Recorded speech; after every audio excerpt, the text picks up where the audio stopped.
kijanye n'urugendo nyir'icyubahiro umukuru w'igihugu aherutse kugira mu gihugu ca Repubulika Centrafricaine, muti ko abantu bamubonye yambaye umwambaro wa gisirikare yoba yarahinduye, sinzi ko nobita stati.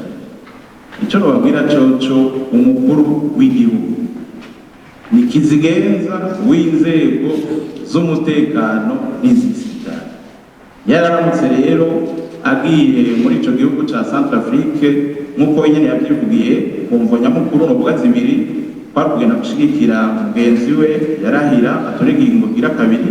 Ariko rero nk'uko mubizi urubanza rumwe rumara zibiri, musaba muzi yuko Burundi ufise ingabo zagiye gushigikira gufasha mu kugarukana amahoro n'umutekano muri ico gihugu, bamwe bita MINUSCA.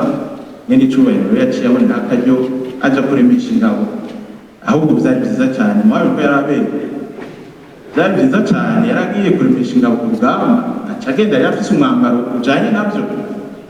Kurya iyo ari mu ndimo yambara ibotine muramubibona, iyo ari mu biro agashaza akaberwa, hajya naho yari kuraba ingabo ku rugamba yagiye yambaye umwambaro bijanye n'ico gikorwa. Numva umenga ibintu bitomoye nta n'amakenga vyari kwimba birateye.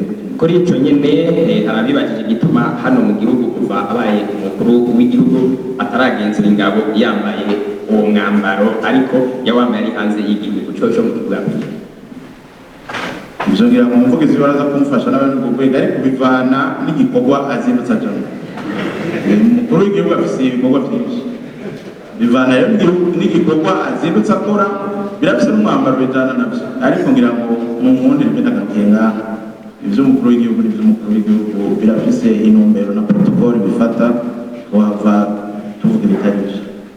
Ikindi kibazo nabajijwe ni ikibazo nabajije kijanye n'itariki 6 z'ukwezi kwa kane twama twibuka urupfu rw'uwahoze ari umukuru w'igihugu Cyprien Ntaryamira. Urazi yuko yahitanywe n'isanganya ry'indege ryabereye mu Rwanda, haciye hafi hari mu 1994, turi mu 2021, ibaro b'inkondo bibera imyaka 27. Ico kibazo carashikirijwe na leta y'u Burundi, ariko ntikiraronka inyishu itomoye. Nimwe nababwira imigenderanire y'ibihugu n'ibindi irafise inzira zicamo za diplomasi n'ubutungane.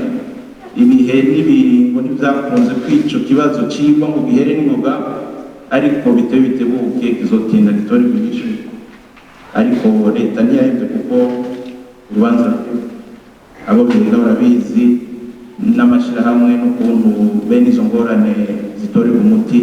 Izo nzira ziriko zirakurikizwa turindi kizovamo. Hari n'uwaciye abaza ko umukuru w'igihugu nyakwigendera Petero Nkurunziza yari yagiye kuvuga ati uburyo Burundi tuzira aho Burundi aho Imana yateretse Uburundi n'ivyo yabuteretsemwo, kandi nivyo muti none ko umenga imigenderanire hagati y'u Burundi n'ibihugu vya Buraya isa n'igira isubire gutoha, iyo ngendo baba barayivuyeko. Nibaza ahubwo yuko abantu batanguye gutahurana imigenderanire y'ibihugu n'ibindi ihagarariye ku kubahana kw'ibihugu, hama ibihugu bikagirana imigenderanire bose bagira ico bakuyemo. Novuga yuko aho Burundi Imana yabuteretse ni hahandi, n'ivyo yabuteretsemo ni bwa bundi, ariko kumbure ngira ngo ni ingendo nshasha y'imigenderanire hagati y'u Burundi n'ivyo bihugu igira isubire gufata iyindi ntumbero, mu ntumbero yo kumvikana no kubahana no gufashanya.